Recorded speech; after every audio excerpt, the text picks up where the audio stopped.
Has there ever been a cooler Oscar campaign for an actor in a film than this? And David sat on Hollywood Boulevard in a director's chair with a cow on a leash and a poster of Inland Empire that said, "For your consideration." And had a cigarette in hand and just hung out. Yeah. And two guys were driving up and they're like, "What the is David Lynch doing? He's just sitting on the corner of La Brea in Hollywood with a cow." If you want to see the greatest performance of 2006, check out Laura Dern's performance in Inland Empire. Even before its release, there was absolutely nothing conventional about Inland Empire. The film marked a series of firsts for director David Lynch, with the film being his first shot without a finished screenplay. On this particular film, I would get an idea, write it down, and then go shoot it. And so I didn't know if a whole thing would emerge. I don't know how one relates to the other. But it didn't really bother me. I just kept doing that until one time it kind of started unfolding how they all related.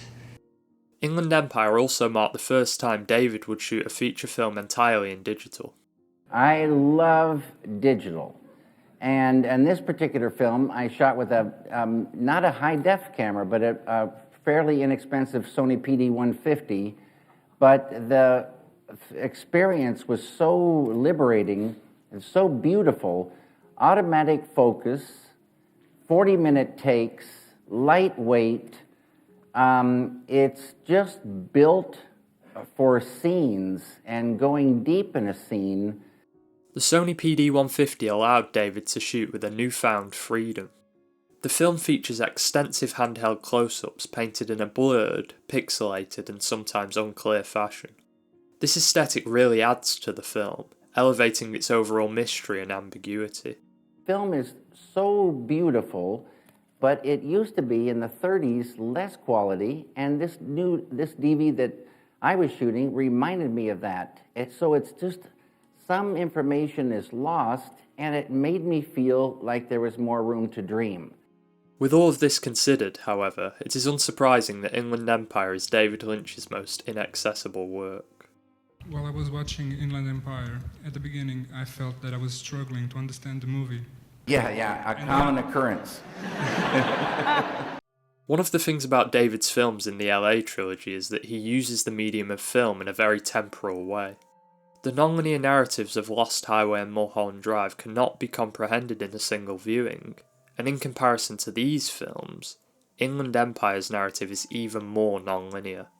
However, just because Inland's narrative is more challenging and Lynchian in nature, this doesn't mean that the film is nonsensical or that it's beyond comprehension. You've described it as a film about a woman in trouble. A woman in trouble, yeah. The tagline of Inland Empire reads "A woman in trouble," but who exactly is the woman in trouble? Axon Edge, the longest running radio play in history. Inland Empire opens in black and white at an old hotel in the Baltic region. The longest running radio play in history, Axon N, connects us to the character called the Lost Girl, who is trapped in this hotel room and is Inland Empire's woman in trouble. When we are first introduced to the Lost Girl, she is crying whilst watching TV, but as her life is depicted throughout the film, we see she is in fact from a period era of Poland. I love the mood of Łódź, Poland in the winter. It was very interesting architecture and these black trees and low-hanging gray clouds and these factories, and I started to dream, and some scenes came. And those scenes and other ideas came into Inland Empire. The Lost Girl was married to the Phantom, or as he's also known, Crimp. After the death of her son, she begins an affair with a lover whose wife is infertile. The Phantom is physically abusive and knows that the Lost Girl is cheating on him, which results in his departure. The affair the Lost Girl is having also breaks down due to her lover being killed, which forces the Lost Girl to work the streets. Blaming the wife for her lover's death and her predicament, the Lost Girl ends up disposing of her with a screwdriver. As punishment, she is locked in a purgatory-like place that appears as a hotel room, and there she is forced to relive her own traumas and the curse's continuation via a TV. Tell the truth now. Can I? You told me I could tell the truth. The truth is, I didn't know who I was playing, and I still don't know who I played. And I look forward to seeing the film tonight to learn more. We can determine that this is the story of the Lost Girl based off of the story of Sue Blue. Hollywood actress Nikki Grace is cast as Sue Blue in the film titled On High in Blue Tomorrows, which is a remake of a film based on a Polish gypsy folktale that was never finished. The title in German was Vier Sieben, 4-7, and it was said to be cursed. As filming progresses, the actress Nikki Grace completely loses herself in the role of Sue Blue, and roles that were once clearly defined become completely blurred. Damn! This sounds like dialogue from our script! Absorbed in the story of On High in Blue Tomorrows, Nikki is able to communicate with the Lost Girl, who directs her to learn the truth behind this story.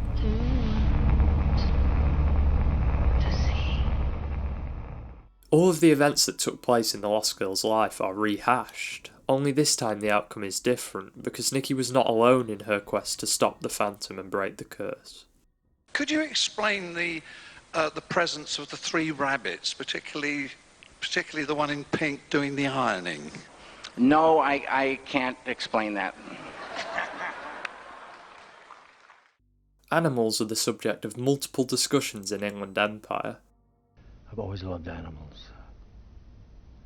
Their nature, how they think. The Rabbits sitcom that the Lost Girl watches was originally a series of 8 short films that David uploaded to his website back in 2002, a few years before the release of Inland Empire. The voice cast reunites Naomi Watts, Laura Harring and Scott Coffey, who previously appeared together in Mulholland Drive. By combining some of the footage from the sitcom with previously unseen footage, the rabbits found in Inland Empire are a force of good. I have a secret. Jack Rabbit is seemingly the only rabbit able to leave the sitcom home, and he observes a meeting where the Phantom is looking for an opening. The rabbits can also take the form of humans, as Jack does with Mr. K, or as the family of rabbits do when they send for Sue's husband, Smithy, at the seance with the Lost Girl. It was said that I have a way with animals. The Lost Girl warns Smithy about his boss the Phantom and is given a pistol, which he must return to his drawer so that Nikki is able to retrieve it later on. Zaprowadzono konia do studni. The rabbits live in room number 47 and are also cursed by the recurring story of On High in Blue Tomorrows. The reason they help Nikki fulfill her role is so that they can in turn be liberated from theirs. The horse to the well.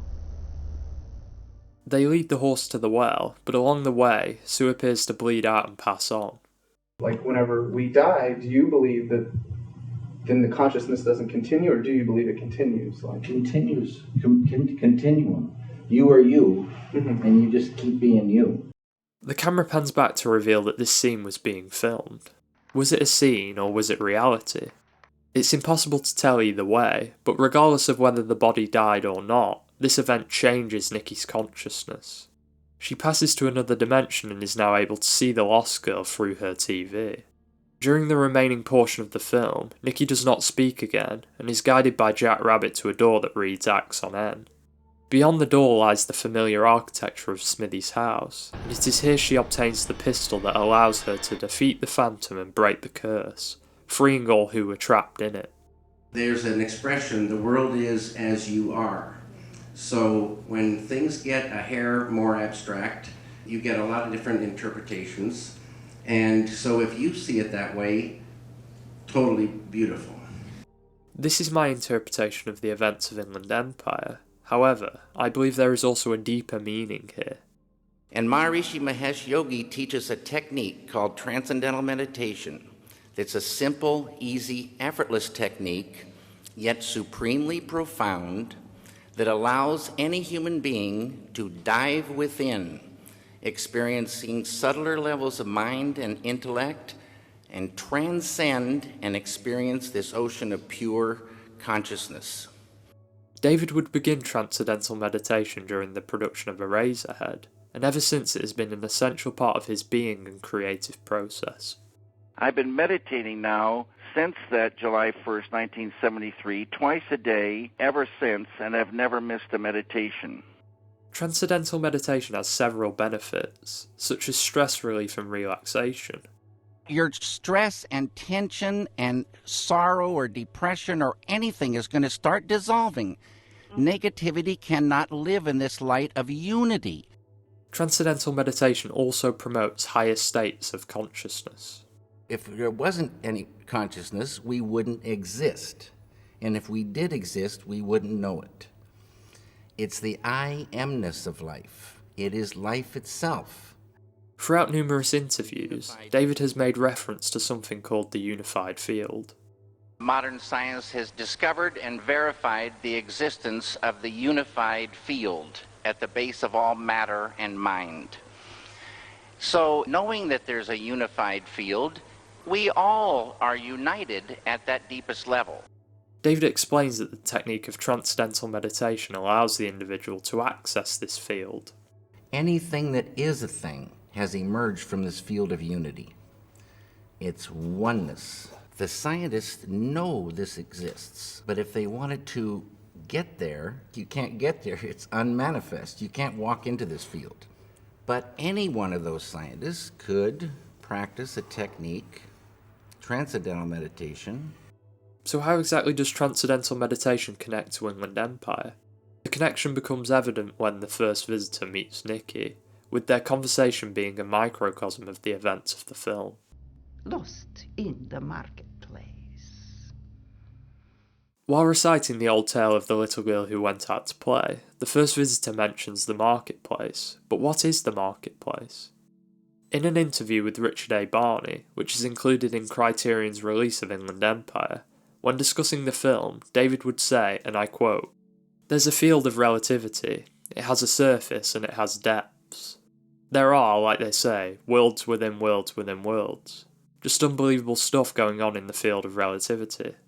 And that's all real interesting, but as Maharishi says, that's only the marketplace. You go through the marketplace and it's real interesting, but there are lots and lots of chances to get waylaid and even go backwards and get lost, get in trouble." This is the way to the palace. David would conclude his quote by saying, "Get to the palace means transcend, get to the deepest level, and Nikki Grace isn't getting there. Nikki Grace is somewhere else, and she does experience different kinds of things." Transcend is the key word. It means to go beyond. You're going beyond field of relativity, duality, experiencing oneness. The self learns about the self, or Nikki learns about Sue and the Lost Girl, expanding her consciousness and enabling her to reach the unified field. She has fulfilled her role, her potential, and so she reaches enlightenment. The human has this potential, and they have names for this potential: enlightenment, liberation, salvation, fulfillment. Huge potential for the human being. And we don't need to suffer.